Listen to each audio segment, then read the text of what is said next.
Assalamualaikum warahmatullahi wabarakatuh. Ahlan wa sahlan wa marhaban ayyuhal ahibatul fudala. Kaifa halukum? Semoga teman-teman semua selalu sehat, selalu dalam keadaan membahagiakan. Nah, kenapa saya selalu menanyakan tentang kabar? Karena kita sekarang lagi berada dalam kondisi di mana virus corona makin tersebar di mana-mana. Semoga teman-teman semua tetap terhindar dari virus corona dan tetap semangat menjalani hari-hari. Amin ya rabbal alamin. Nah, pada pelajaran sebelumnya kita telah belajar tentang isim yang ditinjau dari bilangan. Nah, isim yang ditinjau dari bilangan ada tiga, terbagi menjadi tiga. Yang pertama ada mufrad, tunggal. Yang kedua ada musanna, dua. Dan yang ketiga ada jamak. Nah, mufrad contohnya apa? Kitabun. Kemudian musannanya kitabani. Jadi tinggal ditambah alif dan nun. Jadi itu rumusnya teman-teman. Jangan lupa ya, tinggal ditambah alif dan nun. Kitabani. Kemudian yang ketiga jamak. Nah, jamak ini sendiri terbagi menjadi tiga. Yang pertama ada jamak mudzakkar salim khusus untuk laki-laki. Nah, ingat, khusus untuk laki-laki. Kemudian jamak muannats salim itu khusus untuk perempuan. Kemudian jamak taksir. Nah, contohnya nih, jamak mudzakkar salim untuk laki-laki, mudarrisun, guru. Banyak guru, mudarrisuna. Tinggal ditambah waw dan nun rumusnya. Kemudian jamak muannas salim. Nah, ingat, muannas berarti dia harus ada tunnya di belakang. Itu sudah menjadi ciri khasnya. Misalnya contohnya maktabatun. Dari benda dulu ya. Maktabatun, maktabat jamaknya. Tinggal ditambah alif dan ta. Kemudian contoh lainnya at-talibah, at-talibat. Nah, itu contohnya. Kemudian jamak taksir, jamak yang tidak memiliki rumus sama sekali. Contohnya qalamun, aqlamun. Seperti itu. Oke, semoga teman-teman semua bisa paham ya. Oke, pada pelajaran saat ini kita akan membahas tentang isim ditinjau dari kejelasannya. Nah, mungkin ada teman-teman yang menanyakan, Kak, apa tujuannya, Kak, apa fungsinya kita belajar tentang isim yang ditinjau dari kejelasannya. Nah, ini sangat penting teman-teman sekalian. Karena kita sekarang masih berada dalam kelas dasar, maka kita harus mempelajari sedikit demi sedikit tentang isim ditinjau dari kejelasannya.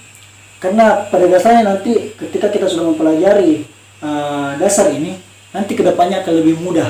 Karena ini misal nih, kita sekarang akan belajar tentang ma'rifah dan nakirah. Ma'rifah dan nakirah ini nanti akan berkaitan pada pembahasan tentang mubtada khobar. Pada pembahasan pertemuan-pertemuan yang akan datang, insya Allah. Nah, itu yang menjadi titik poinnya. Sehingga ini menjadi bagian penting dari dasar-dasar bahasa Arab. Oke?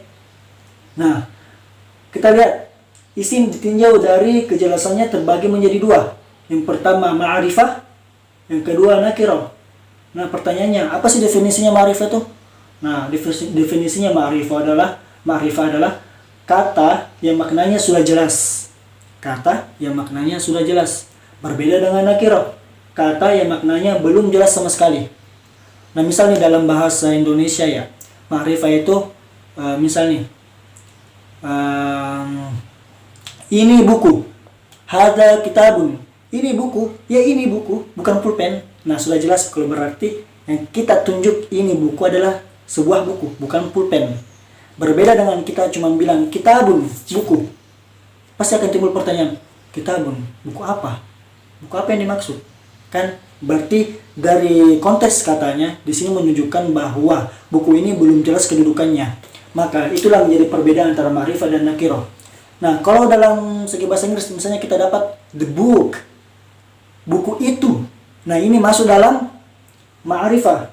Karena dia sudah jelas kalau buku itu bisa menjadi punya saya. Nah, kalau cuma book, buku, itu masuk dalam nakirah.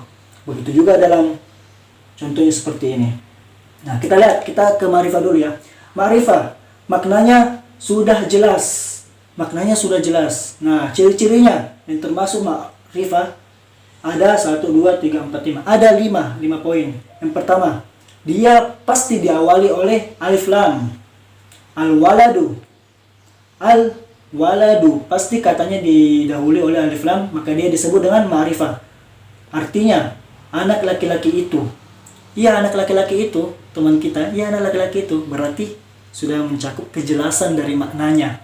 Berbeda kalau teman-teman bilang, waladun, anak. Anak siapa maksudnya? Nah, itu belum jelas. Oke? Kemudian yang kedua, isim domir. Ciri-ciri ma'rifah, dia isim domir, yaitu kata ganti. Nah, kata ganti dalam bahasa Indonesianya seperti saya, dia, kamu, mereka, kami, itu adalah kata ganti. Nah, misal saya bilang, saya sekarang sedang duduk. Ya, saya sekarang sedang duduk, bukan kamu yang duduk. Berarti sudah memperjelas bahwa sekarang saya sedang duduk, bukan kamu yang sedang duduk. Berarti ma'rifah, maknanya sudah jelas, termasuk isim domir. Saya, ana, saya. Kemudian, ciri yang ketiganya, isim isyarah, kata tunjuk. Seperti yang pertama kali saya contohkan, seperti hadza qalamun, ini pulpen. Yang saya tunjuk ini pulpen, bukan buku. Berarti ini pulpen sudah mencakup kejelasan benda itu. Nah, kemudian nama daerah atau negara atau kota seperti Jakarta, Makassar. Nah, misalnya teman-teman ditanya, min aina anta? Ana min Jakarta. Iya, saya tinggal di Jakarta, bukan di Makassar. Jakarta sudah jelaskan tempatnya di mana, namanya di mana, posisinya gimana. Nah, itu sudah mencakup ma'rifah. Kemudian nama orang, Umar, Hamzah. Mas muka, ismi Azwar, walaysa Umar, dan bukan Umar. Jadi nama saya Azwar, bukan Umar. Umar adalah orang lain, sedangkan saya adalah Azwar. Jadi nama orang termasuk ma'rifah, maknanya yang sudah jelas. Nah, kalau kita berpindah di nakiro, yaitu maknanya belum jelas, kita lihat contohnya. Sayyaratun, maktabun. Jadi ciri utamanya teman-teman sekalian, ciri utamanya nakiro, karena dia belum jelas, maka dia ditandai dengan tanwin. Dia ditandai dengan tanwin. Baik itu dhammatain, kasratain, atau fathatain. Dia ini salah satu contohnya dari nakiro. Tandanya adalah tanwin. Jadi ketika teman-teman mau menjadikan ini ma'rifah, ingin menjadikan ini jelas, berarti tinggal ditambah alif lam. Ditambah alif lam, tapi dijadikan dhammatain menjadi dhammah. Nah, seperti itu. Nah, ciri-cirinya yang tadi saya bilang, tidak diawali alif lam, berarti dia diakhiri oleh tanwin. Nah, begitu. Untuk lebih jelasnya, kita lihat perbandingannya teman-teman sekalian. Ini contohnya. Kalau ma'rifah, seperti tadi, kita lihat contohnya al-kitabu. Dia didahului oleh alif lam. Maka contohnya di sini al-kitabu. Karena ada alif lam, berarti dia ma'rifah. Berarti artinya jelas gitu. Kita lihat di nakironya, kitabun. Dia tidak ada alif lam, berarti dia belum jelas maksudnya gimana. Tapi dia diakhiri oleh dhammatain. Nah, jadi ini adalah ciri-ciri nakiro. Kemudian qalamuka,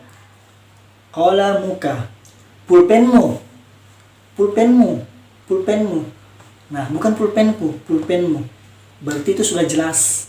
Kalau ini adalah pulpenmu, bukan pulpenku.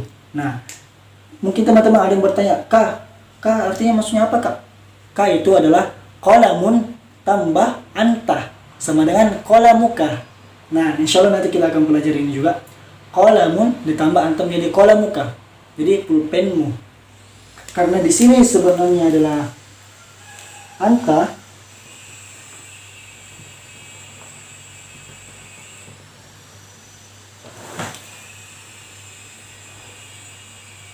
karena di sini anta berarti dia masuk isim domir, maka dia termasuk ma'rifah karena maknanya sudah jelas. Nah, ketika dia nakirah, maka dia menjadi qalamun. Oke teman-teman sekalian. Nah, sekarang saya telah tuliskan salah satu contoh isim nakirah dan isim ma'rifah. Bagaimana cara menentukan isim ma'rifah dan isim nakirah. Nah, tadi kita telah pelajari ciri-ciri isim ma'rifah. Nah, ciri-ciri isim ma'rifah adalah dia didahului oleh alif lam. Oke. Kemudian ciri-ciri isim nakiro adalah dia tidak didahului oleh alif lam, tapi dia diakhiri oleh tanwin. Nah, kita lihat teman-teman sekalian. Dari sini kita bisa mengetahui yang mana isim ma'rifah, yang mana isim nakiro. Nah, isim ma'rifah tadi adalah dia sudah jelas maknanya. Kalau isim nakiro masih umum, berbentuk umum. Nah, kita lihat yang mana. Coba kita lihat, perhatikan dulu yang alif lam. Nah, yang memiliki alif lam ada 2. 1, 2. Nah, ada 2. Berarti yang menjadi isim ma'rifah adalah al-'asr dan al-insan. Kenapa? Karena dia ada alif lam yang menjadi penjelas. Nah, kemudian isim nakironya mana, Kak? Isim nakironya adalah yang mana? Yang di akhirnya ada tanwin. Nah, kita lihat yang mana yang ada tanwin. Yang ada tanwin adalah ini, khusrin. Dia adalah kasrotain, berarti dia termasuk dari isim nakiroh. Nah, dia belum terlalu jelas, tapi dia berbentuk umum. Berbentuk umum, meruginya seperti gimana? Meruginya mungkin dalam bentuk bidang lain dan beberapa bidang lainnya. Berarti dia bermakna umum. Sedangkan ini bermakna khusus. Nah, insya Allah kedepannya kita akan kasih tugas untuk menentukan yang mana isim ma'rifah dan mana isim nakiroh, sehingga teman-teman sekalian bisa lebih memahami ketika diberikan contoh. Oke teman-teman sekalian, semoga pelajaran pada pertemuan kali ini bisa bermanfaat bagi teman-teman sekalian yang awalnya tidak tahu sama sekali bisa menjadi tahu. Dan semoga teman-teman sekalian lebih semangat untuk belajar bahasa Arabnya dan terus diulang-ulang, karena kita menjadi jiwa pembelajar itu harus selalu belajar dari kesalahan. Sehingga ketika kita belajar dari satu kesalahan, insya Allah kedepannya kita akan menjadi benar dalam mengaplikasikan bahasa Arab itu sendiri, baik dalam perkataan maupun tulisan. Semoga teman-teman sekalian bisa mengambil manfaat pada pertemuan kali ini dan bisa di-share kepada teman-teman yang belum paham ke bahasa Arab, hingga mereka tertarik untuk belajar tentang bahasa Arab. Semoga kita selalu semangat mempelajari bahasa Al-Quran, karena bahasa Al-Quran sangatlah penting dalam kehidupan kita teman-teman sekalian. Semoga bermanfaat teman-teman sekalian. Syukran ala ihtimamikum. Terima kasih telah menyaksikan dan memperhatikan sampai pelajaran kita selesai. Semoga teman-teman semua terus semangat dalam menjalani kehidupan, terkhususnya belajar bahasa Arab. Terima kasih teman-teman sekalian. Syukran ala ihtimamikum. Assalamualaikum warahmatullahi wabarakatuh.